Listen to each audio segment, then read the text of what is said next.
E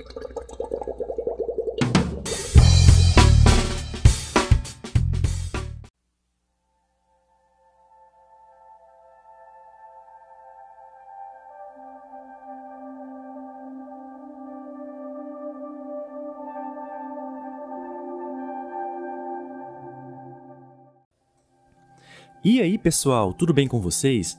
Eu sou o Digo e você está no canal Digos Fish. Fico feliz em te ver aqui novamente e se você é novo por aqui, seja muito bem-vindo. Gente, hoje estamos no 7º dia da ciclagem do nosso aquário natural de 160 litros, o Riacho da Zizi. Tudo estava indo bem, mas no 22º dia tivemos um boom de algas, as algas marrons, diatomáceas. Elas chegaram simplesmente arrepiando. Não lembro a última vez em que vi um surto tão forte dessas algas em uma ciclagem. E agora, será que tudo está perdido? Primeiramente, vamos analisar o porquê isso aconteceu. Pelos vídeos, você consegue ver aí como essas algas são feias e chatas, principalmente em um surto. Nas imagens do meu celular, elas estão parecendo verde, mas são marrons, tem um leve esverdeado, mas bem leve. Acho que o celular, talvez devido à iluminação, não sei, aparenta nas imagens que elas estão mais verdes. O principal fator para que tenhamos sérios problemas com essas algas no início são dois. Primeiro, sílica. Segundo, iluminação fraca. E aí, no caso, foi uma junção dos dois. Quero salientar que as algas marrons são normais de acontecer nesse período de ciclagem. Eu costumo deixar nesse período de forma proposital uma iluminação mais fraca, até pensando em algas mais problemáticas, como as filamentosas, por exemplo. É um período em que as plantas estão se adaptando, estão mais fracas e não conseguem nos primeiros dias retirar muitos nutrientes da água. Agora, um surto como este tem uma explicação: excesso de sílica. Então, provavelmente, as algas encontraram força total na sílica, com a iluminação mais baixa potencializando isso. Essa sílica, neste caso, veio na areia utilizada. Eu não utilizei uma areia de boa qualidade. Logo de início notei que ela estava muito suja. Evitei utilizar a areia de construção, justamente para evitar a fadiga e o excesso de gasto lavando a mesma.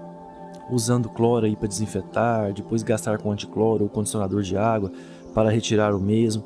Isso daria muito trabalho, pois era uma grande quantidade de areia. Mas por outro lado, a areia que comprei, mesmo sendo própria para aquarismo, é uma areia muito mal lavada. Então dei uma lavada razoável, mas pequei nesse quesito. Acredito que mesmo que tivesse lavado mais, ainda assim teríamos um pouco de chateação com essa areia. Então já fica a dica: se seu aquário não é grande ou se você tem condições de comprar uma areia de melhor qualidade, que seja bem lavada, não economize, pois a diferença é de uns 30 a 40 reais apenas. Digo para um saco aí de 25 kg. Mas lembre-se, qualquer areia precisa ser lavada antes. Mas se for uma areia que teve uma boa pré-lavagem, você verá nitidamente que ela é mais branquinha e a lavagem em sua casa será muito tranquila. Isso ajuda a eliminar a sílica e, consequentemente, você não terá problemas sérios com essas algas no início. Mas, Rodrigo, e agora? Você vai desmontar tudo? Não, claro que não, gente. Mas o que você vai fazer, Rodrigo? Primeiramente, quando algo assim acontece, a primeira coisa que você precisa ter é paciência e ir contornando a situação da melhor maneira possível dentro das suas condições financeiras. Vocês já sabem que eu cometi um erro comprando uma areia de má qualidade. Outro erro cometido é de não ter plantado o aquário densamente. Eu queria um aquário mais tranquilo, que desse menos manutenções, digo menos podas, e daí optei por menos plantas, priorizei até o hardscape, né? Vocês viram que eu fiz um designerzinho com a rocha aí, né? Uma coisa bem simples, mas eu fiz. Com plantas de metabolismo lento, isso também colaborou para o caos, né? Pois um excesso de nutrientes, seja de qualquer natureza, sempre é melhor plantar a maior área possível e utilizar plantas de rápido metabolismo, como higrofilas, elódias, algumas plantas flutuantes, rotalas também são boas. Mas, como disse, não o fiz, pois queria um aquário mais tranquilo, com menos interferências. Vídeo que as rotalas fizeram no aquário natural de 70 litros. São lindas, eu amo essas plantas, mas tomam conta de tudo e requerem muitas podas.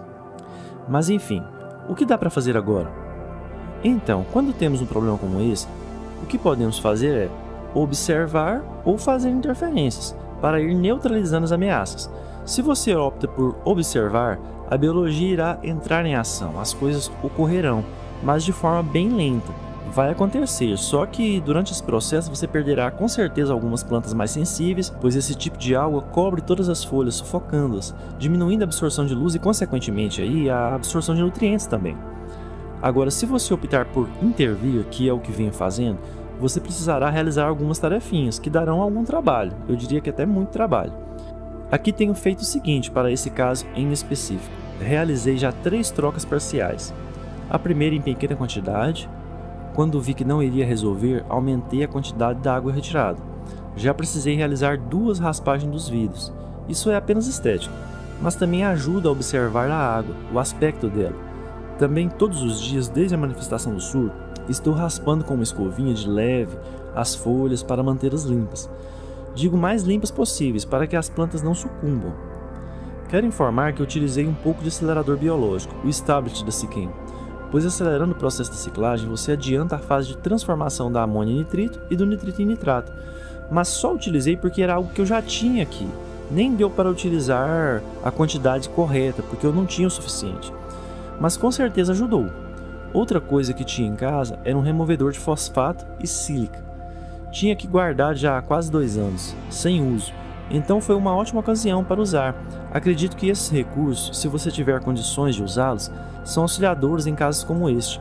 São casos específicos em que se justifica o uso de produtos que iriam auxiliar o equilíbrio do seu tanque. Bom, como foi visto, é um processo de guerra. É preciso agir com a cabeça, ter paciência e ter resiliência. Em alguns casos, essa guerra pode demorar por meses, em outros, apenas alguns dias. É preciso saber como agir. Se você não tem a experiência para saber quando realizar a primeira TPA, como aspirar as algas, é melhor apenas realizar a escovação das plantas de leve e também das rochas e do vidro e aguardar, que a natureza faz sim a parte dela. Vai demorar, claro, mas irá acontecer. Gente, obrigado, fiquem com Deus e em breve trago mais informações do Riacho da Zizi. Valeu, gente, abraço.